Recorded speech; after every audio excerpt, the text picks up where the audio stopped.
வாழ்க வளமுடன். அனைவருக்கும் சிவகரி அன்பான வணக்கம். இந்த வீடியோ எதை பற்றி பார்க்க போகிறோம்னா நிஃப்டி மற்றும் பேங்க் நிஃப்டி அடுத்த நகர் அப்படின்னு பார்ப்போம். அதுக்கு முன்னாடி சப்ஸ்கிரைப் பண்ணிக்கங்க. வீடியோ பிடிச்சிருந்தால் லைக் பண்ணுங்கள், ஷேர் பண்ணுங்கள், கமெண்ட் பண்ணுங்கள். உடனுக்குடன் அப்டேட்டுக்கு டெலகிராம் லிங்க் டிஸ்கிரிப்ஷனுக்கு ஜாயின் பண்ணிங்க. சரி, வாங்க வீடியோக்குள்ளே போவோம். ஃபஸ்ட்டு நம்ம என்ன சொல்லி நடந்து பார்ப்போம். நம்ம என்ன சொல்லியிருந்தாலும் மார்க்கெட்டை பொறுத்தளவுக்கு இந்த ஃபஸ்ட்டு சப்போர்ட்டில் மார்க்கெட் சப்போர்ட் எடுத்தால் மார்க்கெட் வந்து வெரி புல்லிஸாக போக வாய்ப்பு அப்படின்னு சொல்லியிருந்தோம். அப்படி ஃபஸ்ட்டு சப்போர்ட்டை பிரேக் பண்ண பட்சத்தில் இந்த எல்லோ ஜோனில் மார்க்கெட் சப்போர்ட் எடுக்கும். அது கொஞ்சம் வீக்காக போக வாய்ப்பு அப்படின்னு சொல்லியிருந்தோம். ஆனால் இந்த ஃபஸ்ட் ரெசிஸ்டன்ஸ் பிரேக் பண்ணுறது வாய்ப்பு அப்படின்னு சொல்லியிருந்தோம். ஆனால் பார்த்தீங்கன்னா மார்க்கெட்டை பொறுத்தளவுக்கு அதுக்கடையில் வந்து இந்த எல்லோ ஜோனுக்கு கீழே நம்ம என்ன சொல்லியிருந்தோம், நோ ட்ரேடிங் ஜோன். இந்த இடத்துக்குள்ள வரப்போ நம்ம ட்ரேட் பண்ணக்கூடாது. ஏன்னா மார்க்கெட் அப்சைடும் போகலாம், பிரேக் ஆகலாம். அதுக்கான செட்டப்பில் இருக்கும். ஆனால் என்னோடய பாயிண்ட் ஆஃப் வியூவில் மார்க்கெட் அப்சைடு தான் போக வாய்ப்பு அப்படின்னு சொல்லியிருந்தோம். ஆனால் மார்க்கெட்டை பொறுத்தளவுக்கு நம்ம சொல்லியிருந்தோம் அந்த ஃபஸ்ட்டு சப்போர்ட்டை பிரேக் பண்ணிச்சு. அதுக்கப்புறம் பார்த்திங்கன்னா இந்த எல்லோ ஜோன் நியரஸ்ட் வந்து சப்போர்ட் எடுத்து மார்க்கெட்டை பொறுத்தளவுக்கு 22,800 மார்க்கெட் வந்து 22,973 980 பாயிண்ட்லேருந்து அப்சைடு மார்க்கெட் மூவ் ஆனிச்சு. ஆனால் நம்ம சைட்வேஸ் அப் ட்ரெண்ட் தான். ஒரு பெருசாக ப்ரீமியமான ஏரில் மார்க்கெட் கொஞ்சமாக மூவ் ஆனதான் மிச்சம். பெருசாலாம் நடக்கலை. நம்ம எதிர்பார்த்த அளவுக்கு பெரிய மூவ்மெண்ட்ஸ் கொடுக்கல. ஏன்னா இந்த ஃபஸ்ட்டு சப்போர்ட் பிரேக் பண்ணாலும் மார்க்கெட் வந்து வீக்குன்னு சொல்லியிருந்தோம். அதான் நடந்துருந்துச்சு. சரி, பேங்க் நிஃப்டி பார்ப்போம். ஃப்ரெண்ட்ஸ், பேங்க் நிஃப்டி வச்சுருக்கேன். பேங்க் நிஃப்டிலையும் அதான் சொல்லியிருந்தோம், ஃபஸ்ட்டு சப்போர்ட் ஸ்ட்ராங் சப்போர்ட்டாக இருக்கும். இதுலேருந்து அப்சைடு பண்ணால் மார்க்கெட் அப்சைடு போக வாய்ப்பு. அப்படி பிரேக் பண்ணிங்கன்னா செகண்ட் சப்போர்ட்லேருந்து எடுக்கும். அது அந்த அளவுக்கு பொறுத்த வாய்ப்பு. ஆனால் ஃபஸ்ட்டு ரெசிஸ்டன்ஸ் பிரேக் பண்ண வாய்ப்பு அப்படின்னு கொடுத்துருந்தோம்.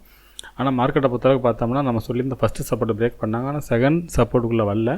அதுலேருந்து பார்த்திங்கன்னா மார்க்கெட்டோட ரேஞ்சுக்குள்ளே தான் இருந்துச்சு. அதுக்கப்புறம் நம்ம டெலகிராமில் இந்த இடத்த போஸ்ட் பண்ணியிருந்தோம். இது பிரேக் பண்ண பட்சத்தில் மார்க்கெட் புல்லிஸ் போக வாய்ப்புன்னு சொல்லிட்டு அதுவும் பிரேக் பண்ணிச்சு. ஆனால் பெருசாக போகல. இந்த ட்ரெண்ட் லைனை பேஸ் பண்ணி இந்த ரேஞ்சுகளே முடிஞ்சிருச்சு. இன்னைக்கு ஃபுல்லாக சைட்வே செட்டப் தான். ஒன்றும் பெருசாக மார்க்கெட்டில் எந்த ஒரு மாற்றமும் இல்லை. ஒரு ரேஞ்சுக்குள்ளே தான் மார்க்கெட் இருந்துச்சு. சரி, ஓகே, சென்செக்ஸ் பார்ப்போம். ஃப்ரெண்ட்ஸ், சென்செக்ஸ் வச்சுருக்கேன். இதுவும் பார்த்திங்கன்னா இந்த ஃபஸ்ட்டு சப்போர்ட் பிரேக் பண்ணால் செகண்ட் சப்போர்ட் நியரஸ்ட் வந்து மார்க்கெட் வந்து அப்சைடு திரும்பிச்சு. பார்த்திங்கன்னா மார்க்கெட்டை பொறுத்தளவுக்கு அந்த 75,500 76,500 பாயிண்ட்ஸ் நம்ம கொடுத்த சப்போர்ட்லேருந்து மார்க்கெட் மூவ் ஆனிச்சு. ஆனால் நம்ம அந்த ஃபஸ்ட்டு சப்போர்ட்டை பிரேக் பண்ணாலே மார்க்கெட் வீக் அப்படிங்கிற மாதிரி கொடுத்துருந்தோம். ஆனால் என்னோடய எதிர்பார்ப்பு இது பிரேக் பண்ணி தான் முடிப்பாங்க அப்படின்னு எதிர்பார்த்தோம். ஆனால் அது பிரேக் ஆகலை. சரி, ஓகே, நாளைக்கு என்ன வாய்ப்பு நிஃப்டிலேருந்து பார்ப்போம்.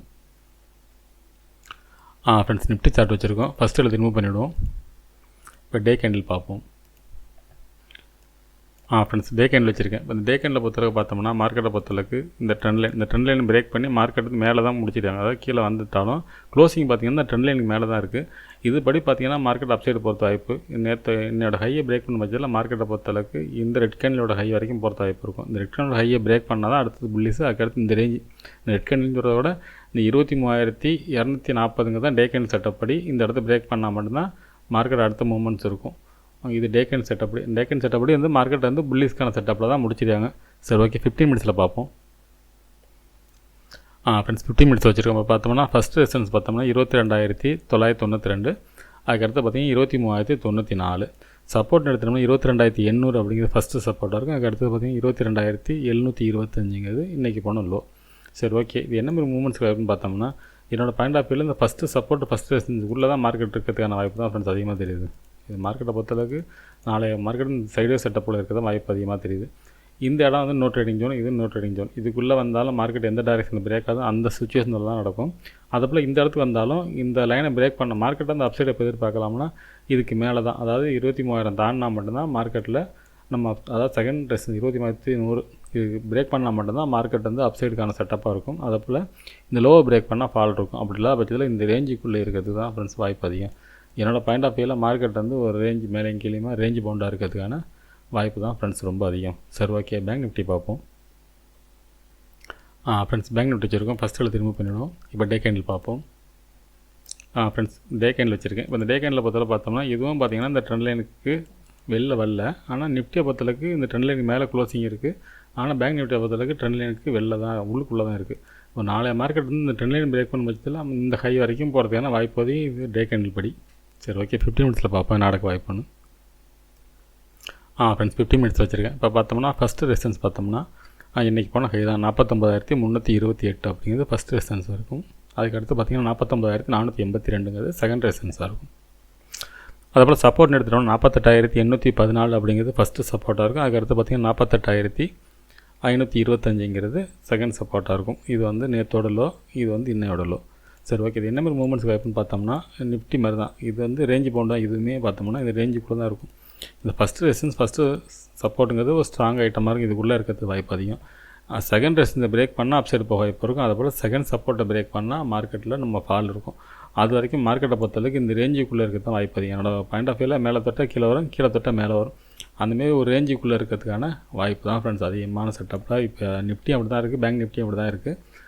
சென்செக்ஸ் என்ன மாதிரின்னு பார்ப்போம். அதுவும் அந்த மாதிரி இருந்துச்சுன்னா மார்க்கெட்டை பொறுத்தளவுக்கு நாளைக்கும் ஒரு ரேஞ்சு பவுண்டுக்குள்ளே தான் இருக்கிறதுக்கான வாய்ப்பு அதிகம் ஃப்ரெண்ட்ஸ். சரி, ஓகே, சென்செக்ஸ் பார்ப்போம். ஃப்ரெண்ட்ஸ், சென்செக்ஸ் வச்சுருக்கோம். ஃபஸ்ட் எழுத்து ரிமூவ் பண்ணிவிடுவோம்.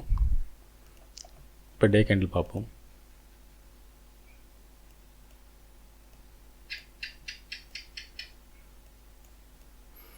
ஃப்ரெண்ட்ஸ், டே கேண்டில் வச்சுருக்கேன். டே கேண்டில் பொறுத்தவரைக்கும் பார்த்தோம்னா இதுவுமே ட்ரெண்ட் லைன் விட்டு, அதாவது நிஃப்டியும் சென்செக்ஸும் ஒரு மாதிரி இருக்குது, பேங்க் நிஃப்டி மட்டும் தான் கொஞ்சம் வேறு மாதிரி இருக்குது. அப்போ இதுபடி பார்த்தோம்னா ட்ரெண்ட் லைன் விட்டு வெளில வந்துருச்சு. இந்த ரேஞ்ச் வரைக்கும், இந்த டே கேண்டில் செட்டப் படி பார்த்தோம்னா இந்த ரேஞ்ச் வரைக்கும் போகிறது வாய்ப்பு 46,770 வரைக்கும் போகிறது வாய்ப்பு இருக்குது. இதை பிரேக் பண்ணும்போது தான் மறுபடியும் புல்லிஸ் இருக்கும். இந்த இடத்த பிரேக் பண்ணிவிட்டு திருப்பி ஒரு ரைட் டெஸ்ட் பண்ணி மறுபடி தான் மேலே போகிறதுக்கான வாய்ப்பு அதிகம். இது டே கேண்டில் படி. சரி, ஓகே, 15 மினிட்ஸில் பார்ப்போம் நாளைக்கு என்ன நடக்க வாய்ப்புன்னு. ஃப்ரெண்ட்ஸ், 15 மினிட்ஸ் வச்சுருக்கோம். இப்போ பார்த்தோம்னா ஃபஸ்ட்டு ரெசிஸ்டன்ஸ் பார்த்தோம்னா 76,091 இன்றைக்கி போன ஹை. அதுக்கடுத்து பார்த்திங்கன்னா 76,383 செகண்ட் ரெசிஸ்டன்ஸாக இருக்குது. சப்போர்ட் எடுத்துட்டோம்னா இன்றைக்கி போன லோ தான் 75,531. அதுக்கடுத்து பார்த்தோம்னா நேற்றோட லோ 75,294. இப்போ என்ன மாதிரி மூவ்மெண்ட்ஸ்னால் நிஃப்டி மாதிரி தான், சேம் எல்லாம் 3 ஒரே மாதிரி தான் இருக்குது. இந்த ரேஞ்சுக்குள்ளே இருக்கிறதுக்கான வாய்ப்பு தான் ஃப்ரெண்ட்ஸ் அதிகம். ஆனால் இந்த ஃபஸ்ட்டு சப்போர்ட்டு ஃபஸ்ட்டு ரெசிஸ்டன்ஸ் ஸ்ட்ராங்கான ஆகிட்டு பிரேக் பண்ண வச்சாலும் அப் சைடு போக வாய்ப்பு இருக்கும். இருந்தாலும் இந்த ரேஞ்சை பிரேக் பண்ணால் தான் அடுத்த மூவ்மெண்ட்ஸ் இருக்கும். அதுக்கான இந்த இடத்துல போயிட்டு திருப்பி கீழே ஃபால் ஆக வாய்ப்பு இருக்கும். அதனால் அந்த ரேஞ்ச் அடுத்த ரேஞ்சு போட்டிருக்கும். அப்படி செகண்ட் ரெசிஸ்டன்ஸ் பிரேக் பண்ண பட்சத்தில் தான் மார்க்கெட்டில் புல்லிஸ் எதிர்பார்க்கலாம். அதுபோல் செகண்ட் சப்போர்ட்டை பிரேக் பண்ண பட்சத்தில் மார்க்கெட்டில் ஃபால்ட் இருக்கிறதுக்கான வாய்ப்பு இருக்கும்.